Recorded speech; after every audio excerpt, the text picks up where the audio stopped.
Exercise प्रश्नावली 6.2 बना रहे हैं क्लास 10th का मैथ का, है ना। क्लास 10th का एनसीईआरटी का बुक हो, एनसीईआरटी या बीटीसी का बुक हो, ठीक है। प्रश्नावली हम लोग जो है ना मैथ का ऑल चैप्टर खत्म कर चुके हैं। सिर्फ हम लोग का ये प्रश्नावली 6 बचा हुआ है, यानी चैप्टर 6 बचा हुआ है।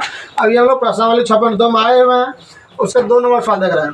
सवाल क्या दिया हुआ है, किसी त्रिभुज पी क्यू आर की भुजाओं एपी और पी आर पर क्रमशः बिंदु ई और एफ स्थित है, ठीक है।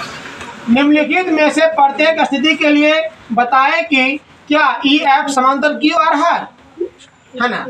अब देखिए क्या दिया सवाल, गुड़िया याद है, देखो पी ई बराबर 3.9 सीएम लगा सकती है, सीएम दिया हुआ है, और ई क्यू बराबर 3 सीएम, पी एफ बराबर 3.6 सीएम और एफ आर बराबर 2.4 सीएम। आपको आकृति यहाँ देख रहे हैं, पी क्यू आर त्रिभुज है, ई एफ जो है क्यू आर के समांतर है या नहीं, ये हम लोग को सिद्ध करना है, ठीक है।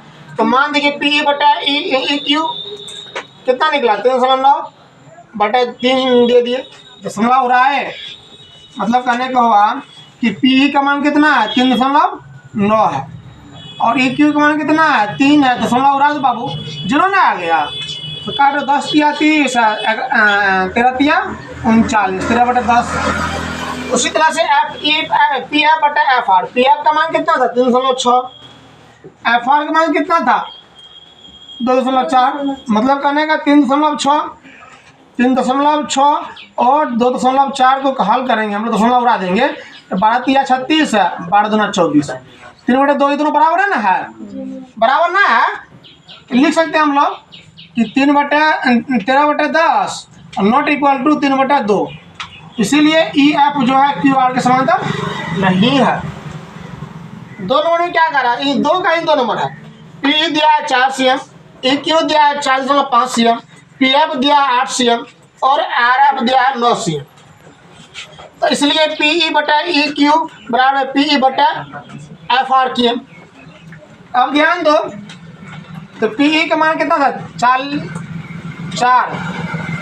ई क्यू का मान कितना था 4.5 बराबर, पी का मान कितना 8, एफ आर का मान 9। इसको तो दशमलव उड़ा दिया, इसमें ई क्यू का मान था 4.9, सॉरी ई पी का मान है 4 और ई क्यू का मान है 4.5। चलो देखो यहाँ से दशमलव उड़ गया, यहाँ जीरो आ गया, 8 पंचा 40 और 5 9 45, 8/9 यहाँ भी है और 8/9 ये भी हो गया, दोनों बराबर हो गया। तो थर्ड प्रमेय के विलोम से जानते हैं हम लोग, यदि कोई रेखा किसी त्रिभुज की 2 भुजाओं का भिन्न भिन्न बिंदु पर करें, यदि कोई रेखा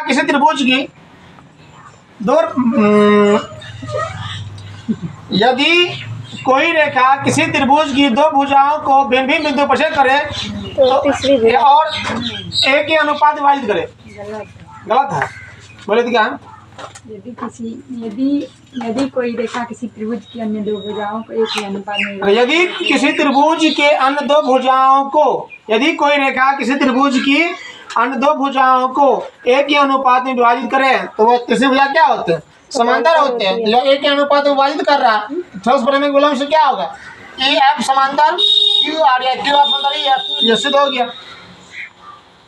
अब 3 नोट देखो, पी क्यू बराबर 1.28 सीएम, पी आर बराबर 2.56 सीएम, पी बराबर 2.18 सीएम और ये किसका मान है हो 0.36 सीएम, ये है पी एफ का मान, है ना, पी एफ का मान।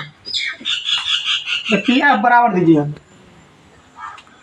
फिर त्रिभुज बनाए हम लोग पी बटा पी क्यू, पी एफ बटा पी आर, पी ई का मान कितना दिया हुआ 0.18 और पी क्यू मान कितना दिया है 1.28 बराबर पी एफ कितना है 0.36, पी आर कितना है 2.56, 18 बटा है दशमलव उड़ा दिए, क्यों उड़ा दिए, यहाँ दशमलव के दायां भाग 2 अंक, दशमलव के दायां भाग 2 अंक, दशमलव उड़ेगा बाबू, 18 बटे कितना होगा 128 बराबर 36 बटे कितना होगा 256, काट दो 18 दूना 36 या 128 दूना 256, दोनों बराबर हो गया। थर्ड प्रमेय से ई एफ क्या होगा, ई आर के ए एफ समांतर क्या होगा क्यू आर। तो थेल्सब्रग में विलंब होगा ना, थेल्सब्रग में होगा, थेल्सब्रग में विलंब से होगा यहाँ, थेल्सब्रग के विलंब से, थेल्सब्रग के विलंब से। अब 3 नंबर सवाल क्या है, 3 नंबर में है आकृति 6.18 में यदि एल एम समांतर सी बी और एल एम समांतर सी डी हो तो सिद्ध कीजिए कि ए एम बटे ए बी बराबर ए एन बटा ए बी। हम लोग क्या किया, आकृति बना लिए, आकृति इस टाइप का दिया हुआ है, त्रिभुज ए बी सी में, ए बी सी में एम एल समांतर बी सी दिया हुआ है, एम एल जो है बी सी के समांतर है, तो थेल्स प्रमेय क्या होगा, ए एम बटा बी एम और ए एल बटा एल सी। समीकरण 1 मान लिए। फिर देखें त्रिभुज ए सी डी में, ए सी डी में क्या होगा, ए एन बटा एन डी, ए एन बटा एन डी और ए एल बटा एल सी। समीकरण 2 कर लिए। अब समीकरण 1 और 2 से, समीकरण 1 और 2 से देखो बाबू, समीकरण 1 और 2 में दोनों का RHS बराबर है, दोनों का क्या है RHS, यहाँ भी ए एल बटा एल सी है और यहाँ भी ए एल बटा एल सी है, दोनों का LHS भी बराबर होगा। समीकरण 1 और 2 से ए एम बटा बी एम बराबर ए एन बटा एन डी। अब जो व्युत्क्रम क्रमानुपाती लेने पर, व्युत्क्रम क्रमानुपाती मतलब होता है दोनों के अंश और हर को बदल दो, ये हो गया, ये हर था बी एम तो हो गया अंश बी एम, हो गया अंश था ए एम तो हर हो गया ए एम, इसका भी हर है एन डी, ये हो गया अंश और ये अंश हो गया हर। दोनों तरफ एक जोड़ने पर, एक जोड़ रहे हैं बटे एक कर दिया, ए एम का लघुत्तम निकालेंगे ए एम होगा, ए एम और एक का लघुत्तम ए एम होगा, ए एम से भाग देंगे ए एम में, एक बार तो लगेगा, एक गुना बी एम करेंगे बी एम होगा, एक से भाग देंगे ए एम में, ध्यान दो जूली क्या कर रही है, एक से भाग देंगे ए एम में, तो ए एम गुना एक करेंगे ए एम ही होगा। फिर एन डी बटे ए एन प्लस 1, यहाँ भी एक दे सकते हैं हम लोग, लघुत्तम निकालेंगे तो ए एन ही होगा, ए एन से भाग देंगे ए एन में, एक बार तो एक गुना एन डी करेंगे तो एन डी होगा, प्लस 1 से भाग देंगे ए एन में, ए एन गुना एक करेंगे ए एन ही होगा।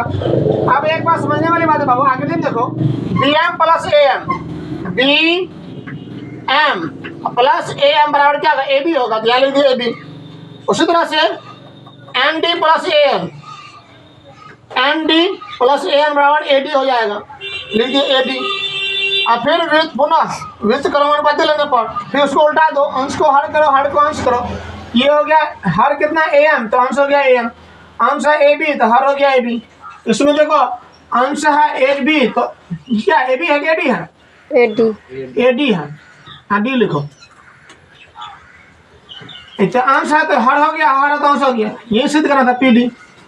धन्यवाद।